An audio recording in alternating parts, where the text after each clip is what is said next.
Gonna give people about a minute to get themselves online here. For those you've been with me before, you know I start on time, 9 o'clock. All right, so we're gonna start on time. Usually I come on a few minutes earlier so we can, let people get them a chance to show up.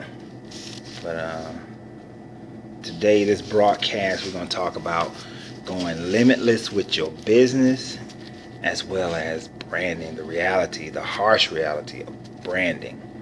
All right, so for those who don't know me, my name is Lorenzo Reed, Ren Speak. Thank you for coming. And I am a serial entrepreneur currently. I am the owner of 2 different companies. One is Uncle Ren's Popcorn Bar, where it's Tiffany's Popcorn Cafe right now. We're going through a rebranding to Uncle Ren's Popcorn Bar. And I am also the CEO and owner of One Act Consulting. Why One Act Consulting? Because it only takes one act. It only takes you participating in one act. An act of mentalism, an act of action, an act of correspondence or polarity to change your life, to change your business, to change your relationship. It only takes one act to get it done. All right. So today we're going to talk about going limitless with your business, How do you do that? Now, there was a movie that came out about, I don't know how many years ago the movie was. I don't think it was too many years ago. But the basis of the movie is that the guy took this clear pill. He took this clear pill, and what it did is it allowed his brain to function at such a high level that he was able to go limitless with his thoughts, limitless with his abilities to create and to do things and to get things accomplished.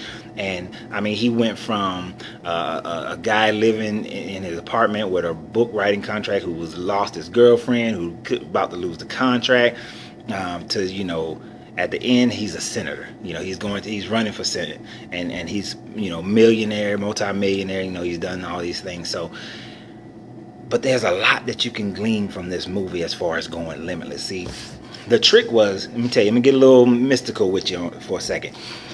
The clear pill represented 2 things. It represented what some conspiracy people will say is the upper elite class ingesting the pineal gland or pineal fluid of other people, of decalcified pineal. And by taking in that pineal fluid and taking the pineal gland and opening it up, and you're opening your third eye, that in itself allow him to, for his brain to function at a high level. So, but here's the thing: you can decalcify your pineal gland on your own, and the next aspect of it is, other than decalcifying your pineal gland, is that if you, through meditations and whatnot, you can learn how to open your pineal gland so that you open your third eye, that your chakra here opens up and you get into a state of O. All right, it's called being in a state of O. All right, so and it's not hard to do. I spent a few minutes meditating on that one, meditating like that every day. So it's something that does work. As far as for me, my own personal, I'm going to tell you that the magic works. Okay, so here's the thing about becoming unlimited, in your business. And we're going to throw branding in here as a piece of what we're talking about. The first thing that you got to do, that must happen in order for you to go limitless with your business, is you have to get a clarity of focus. This is one of the first things that happens in the movie. In the movie, he gets this clarity of focus where he's able to write like all the pages of his book. I think he gets the book completed in like a couple of days, to which it was taking him like a couple of years.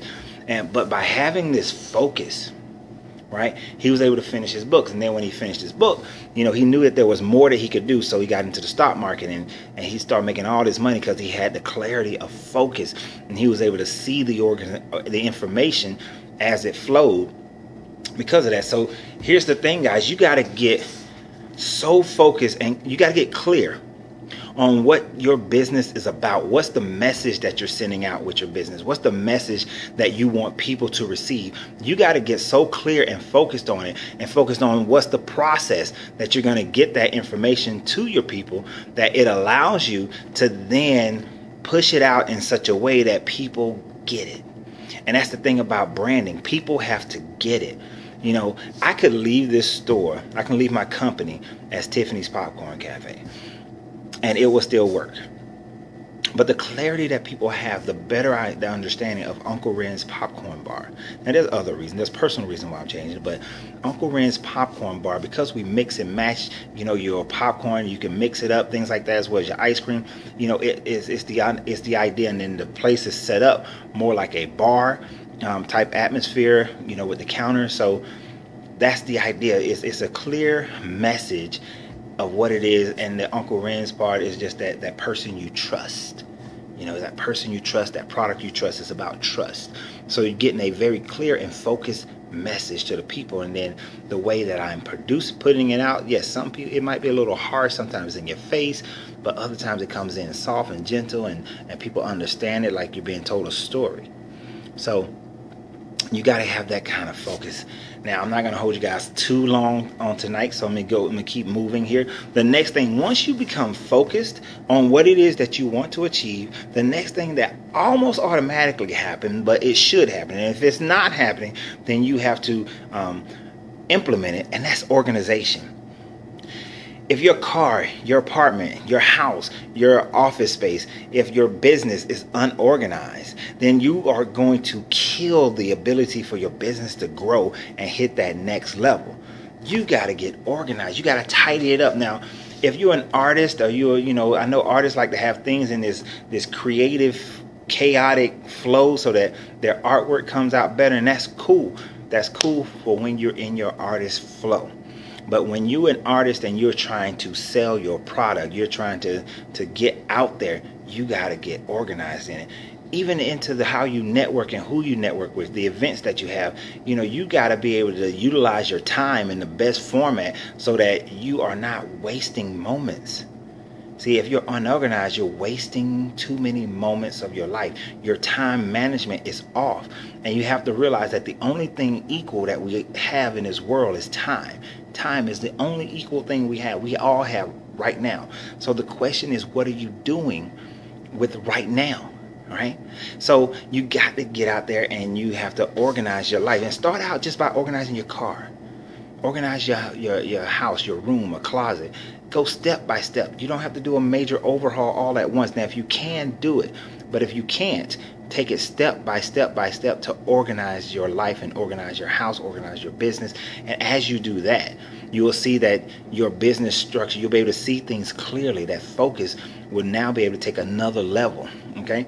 And if your business is organized, people walk into your business and they see that, if you're a service, if you're an accountant, and they see that everything's organized, everything's clean, everything's straight, then they're going to be more comfortable and confident in your abilities. If your store is clean and organized, then people are going to feel more comfortable. See, that organization also in the branding aspect gives people the impression of what level of business person that they're dealing with, or what level of business that they're dealing with. And that is going to give them a confidence in you and a confidence in your business. And that leads me to the next level, is that you can't have fear or shyness about what you do or who you're doing it for. You have to be confident in what you are doing and how you're doing it. See, you're going to get naysayers. You're going to get everybody in the world who thinks that they know how to do it better than you or can help you.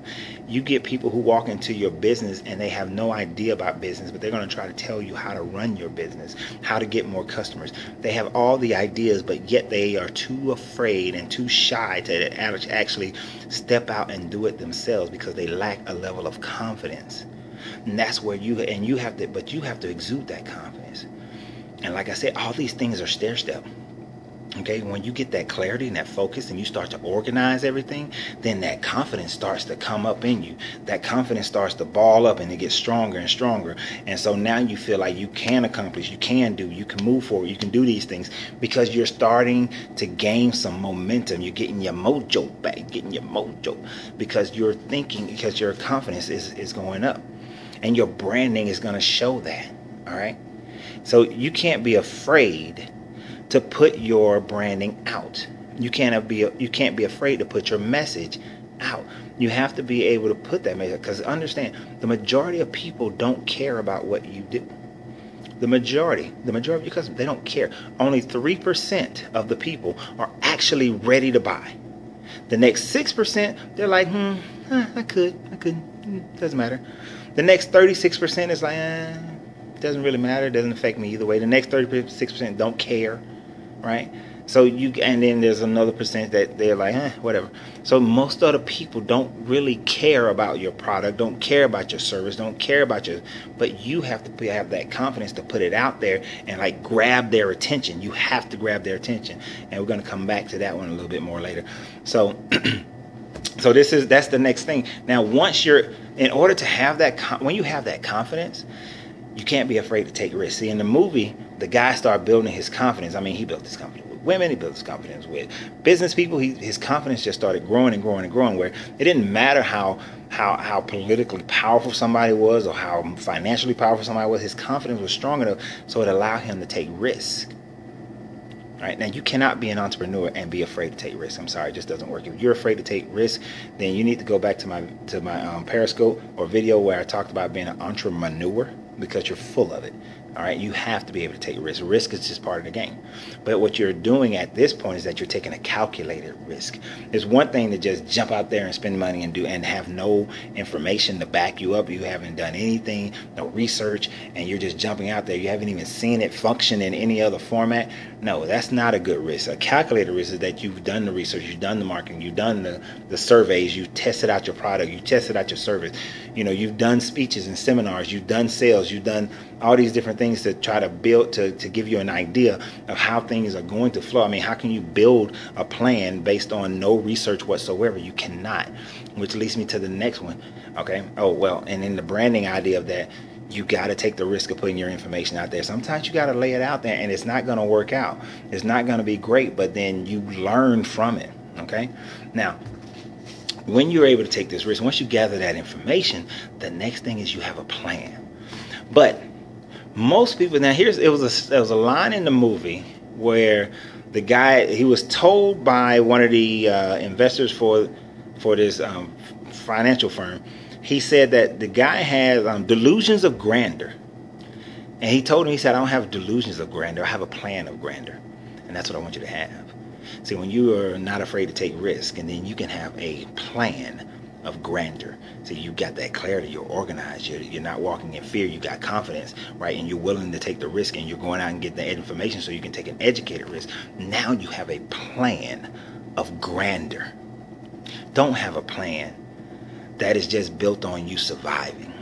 See, that's not an entrepreneur. An entrepreneur does not survive.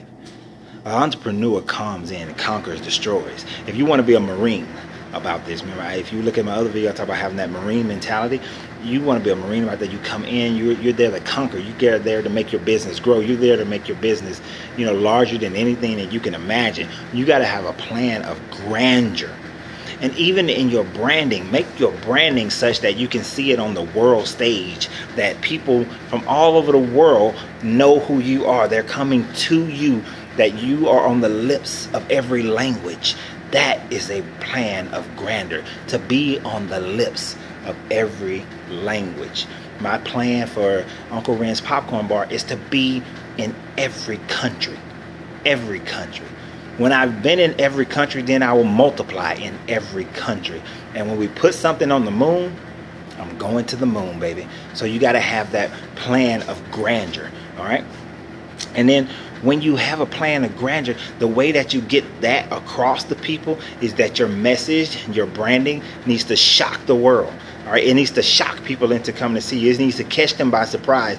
You have to grab their attention to the extent that they go, oh, what? I didn't know I was missing it. You got to get them like that. You got to get them thinking like this. I must have this thing. It's a must have. When Apple comes out with a new product, they position it to the point where you feel like you have to have, like, how have I lived my life without it?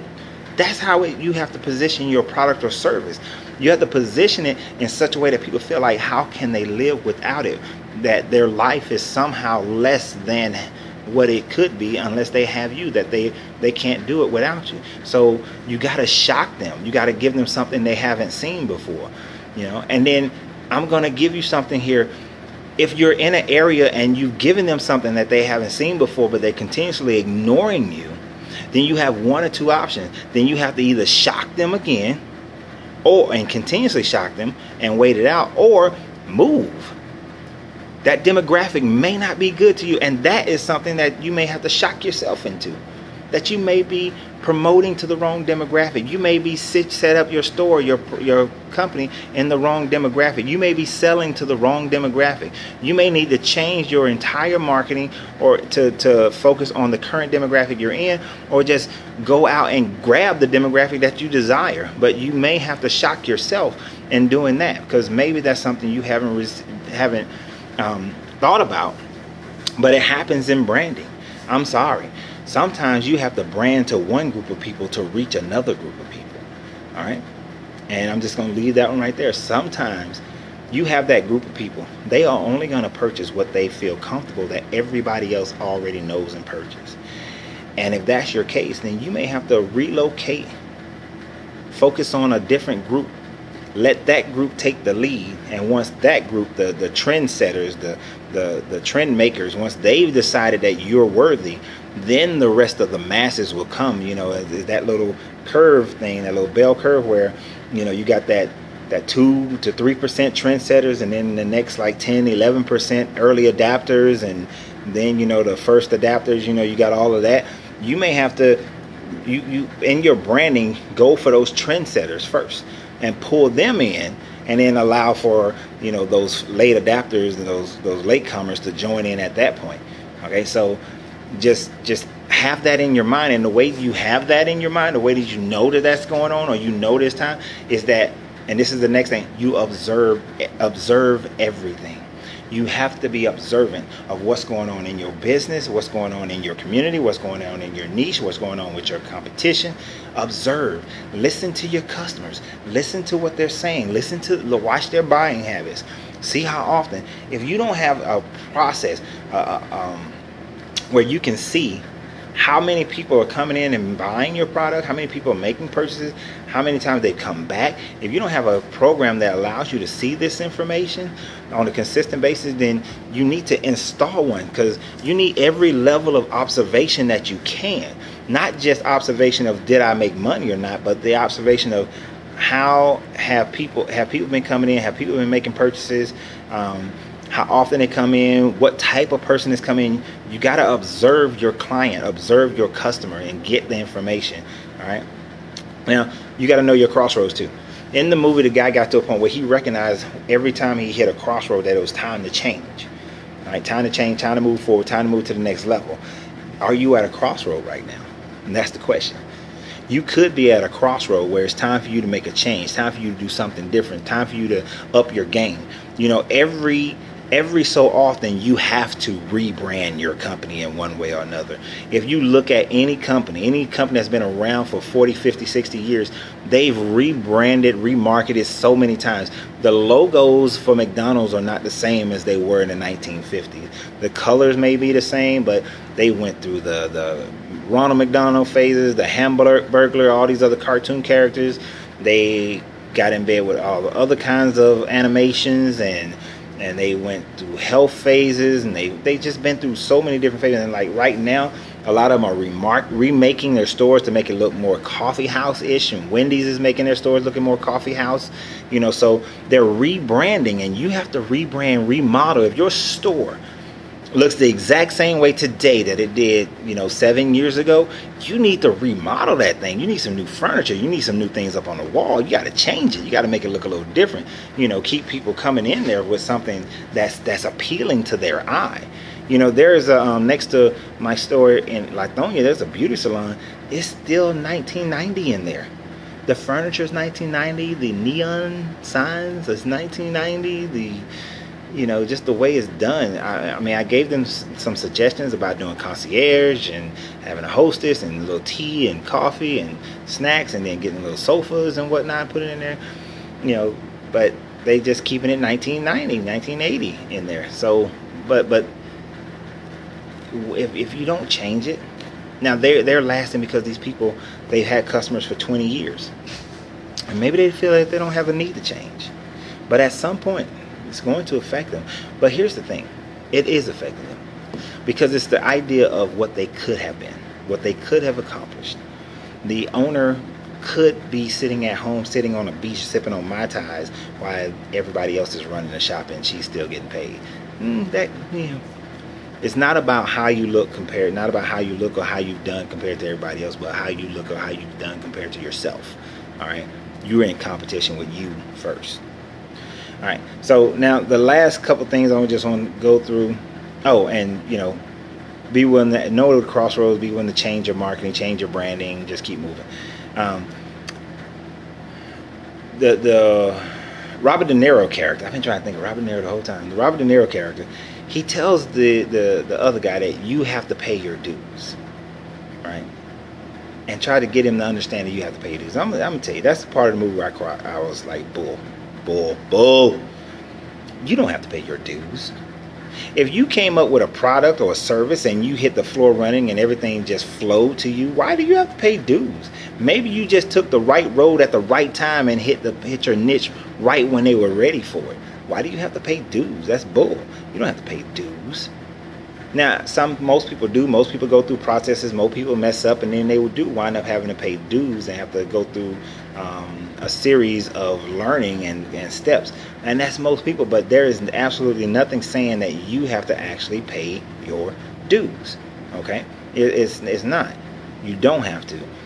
And one of the ways that you don't have to pay your dues is that you have to be steps ahead. You have to look at your industry and already know what's coming. There's a story. Can't think of the guy who tells the story, but he was talking about how in the 1930s there was a lumber dealer, and while the Great Depression was going on, and he said while all other lumber dealers were going out of business, this one lumber company was not. And he was interviewed by the New Yorker, New York Times or some magazine or newspaper like that that day, and they asked him, why all other lumber companies are going out of business, why is it that you're still profiting and you're growing in profit? And his answer was very simple. He said, every night that I go home, I think about how my business is going to be ran in 5 years, and then I try to do it now. So think about that. Every day that he goes home, he tries to think of how his business is going to be done in 5 years. And then he tries to do it now. So the question is, how is your business going to function in the next? Because as Bill Gates said, business at the speed of thought, and the way technology ramps up, you can't ask 5 years. How is your business going to be done in the next 6 months? And start doing it now. What changes are coming down the pike that's going to affect your business in the next 6 months? Start making the adjustments now. When people saw that the housing market was crashing, real estate agents around the world should have been saying to themselves that as this crash, people are going to have to go into rentals. How do I need to start changing my business? How many places I need to get up under my belt as a rental? I need to set myself up as a real estate rental. Commercial properties, I need to switch my license or add a commercial property license. Fix homes up.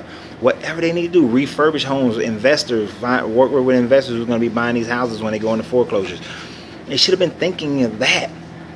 And if you're in real estate right now, you should be thinking like, what is my business going to look like in the next 6 months? What's the trend coming in the next 6 months? How do I get myself set up to be able to take advantage of that in the next 6 months? I look at where I am right now as far as doing a popcorn company, and it's like, what type of things are going to be going on in my city in the next 6 months, and how do I take advantage of it? I'm opening up a store in East Atlanta Village, and I know what's going to be going on in East Atlanta Village in the next 6 months. And so as I move forward in opening this store, how do I take advantage of what's coming in the next 6 months? There's going to be the holiday season. People are going to want to shop. They want to buy gifts for their family and friends. They're going to have this brand new popcorn shop, so they're going to have people coming in. So we can have family days and bring your family, your visitors. Special gift packaging for them, so that when they want to ship things out, special shipping days. There are different things like that I got to consider and think about, because that's what's going to be happening in the next 6 months, in my business. So that's the thought process for my store in Lithonia, which is less eclectic and more family, a suburban area. It's similar things. It's going to be the holidays, so it's going to be gifts and things like that, but it's also going to be house parties, you know, going on. So I got to think about the house party. I got to think about grandma. I got to think about people traveling, all those sorts of things, what's going to be going on. I also got to think about it's going to be cold, so, you know, am I going to add warm coffee and things like that to keep people interested in coming through the door. So those are the things basically to get your business to go limitless, guys. And so just to hit it, one quick review on that one, going limitless with your business, you know, it's all about your mindset and your mind and what you do with your actions thereafter. So you got to get that clarity and that focus of mind. And one of the things that'll help you get clarity and focus is to get organized. Organize your life, organize your business, and organize every aspect of it. Now, once you get organized, start operating in confidence. All right, no fear, no shyness. Operate in confidence. And then as you become more confident, take risk. Be willing to take risks, but gather the information so that you can take a calculated risk. But don't wait till you get don't let information stop you from moving, though.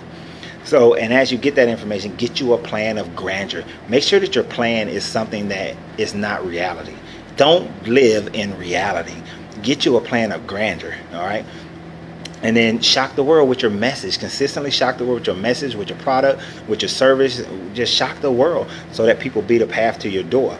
And then be observant, constantly observing what's going on in your company, what's going on in your industry, what's going on in the economy. Just be attentive to that so that you'll know as you hit each crossroad what you need to do to change your business so that you can be a step ahead.